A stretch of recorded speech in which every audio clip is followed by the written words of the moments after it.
Subscribe. जादुई मटका। एक गांव था जिसका नाम सुखपुर था। उस गांव में एक किराने की दुकान थी जिसके मालिक का नाम सीताराम था। वह बहुत दयालु और अच्छा इंसान था।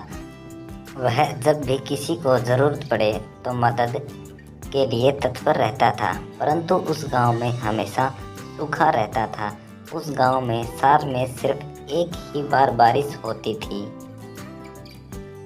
इसलिए गांव में पानी की बहुत दिक्कत होती थी।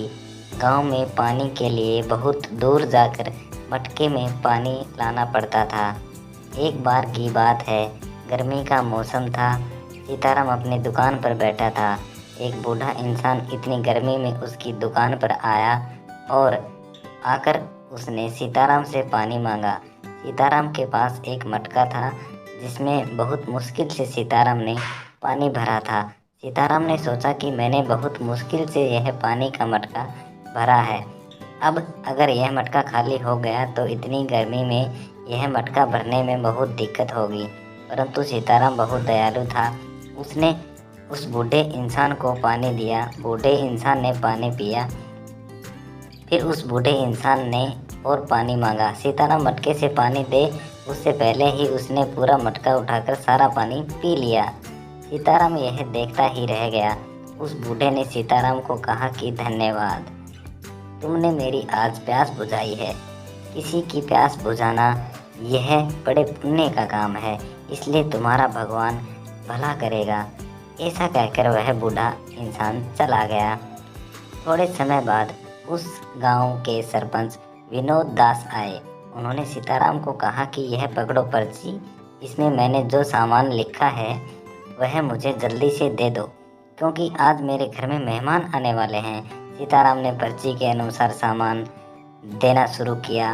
विनोद दास ने पानी मांगा, परंतु उससे सीताराम ने कहा कि मटके में पानी खत्म हो गया है, इसलिए मैं आपको पानी नहीं दे सकता। परंतु विनोद दास ने कहा कि क्यों झूठ बोल रहे हो, तुम्हारे पीछे मटका तो भरा हुआ है।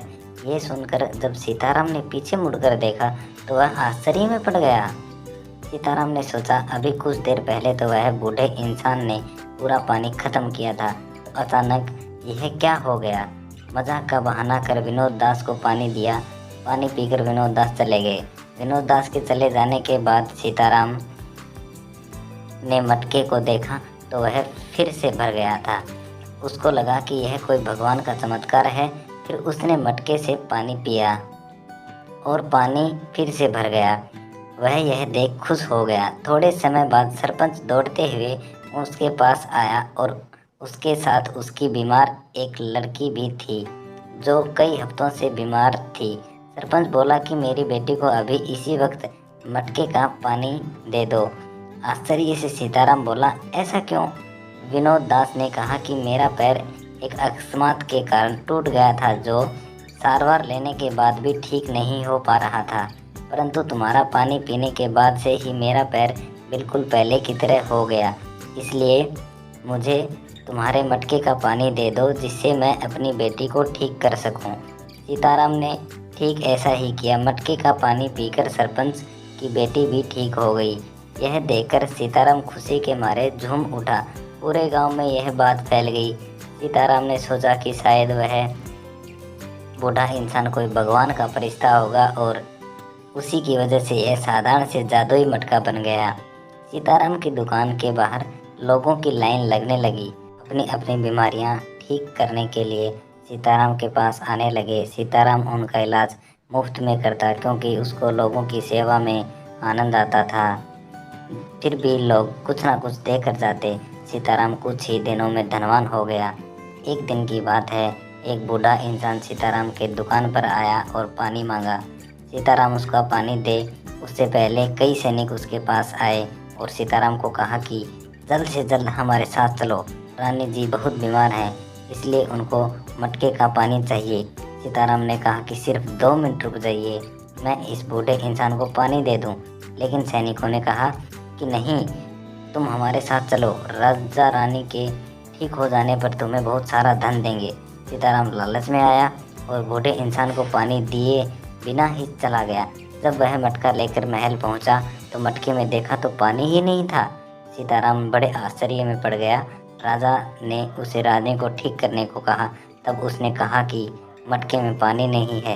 राजा बहुत क्रोध में धक्के मारकर सीताराम को राजमहल से निकाल दिया। राजमहल से निकलने के बाद सीताराम ने सोचा कि वह बूढ़ा इंसान वही फरिश्ता होगा जो पहले मेरी दुकान पर आया था। मैं आज उनको पानी दिए बिना धन के लालच में राजमहल गया। यह सब उसी का नतीजा है। सीताराम बड़ा दुखी हुआ और उसने मटकी की वजह से कमाया हुआ सारा धन मिलाकर एक पाइपलाइन बनाई जो गांव से दूर और गांव को जोड़ती थी। उस पाइप के जरिए पानी गांव में लगे एक नल के माध्यम से आता था, जिससे किसी को भी गांव से दूर तालाब में पानी भरने ना जाना पड़े और ना कोई भी व्यक्ति गांव में प्यासा रहे। सीख: हम कितने भी सफल हो जाएं, हमें अपना वह स्वभाव नहीं छोड़ना चाहिए जिसे हम इतने सफल हुए हैं। Thank you. सब्सक्राइब।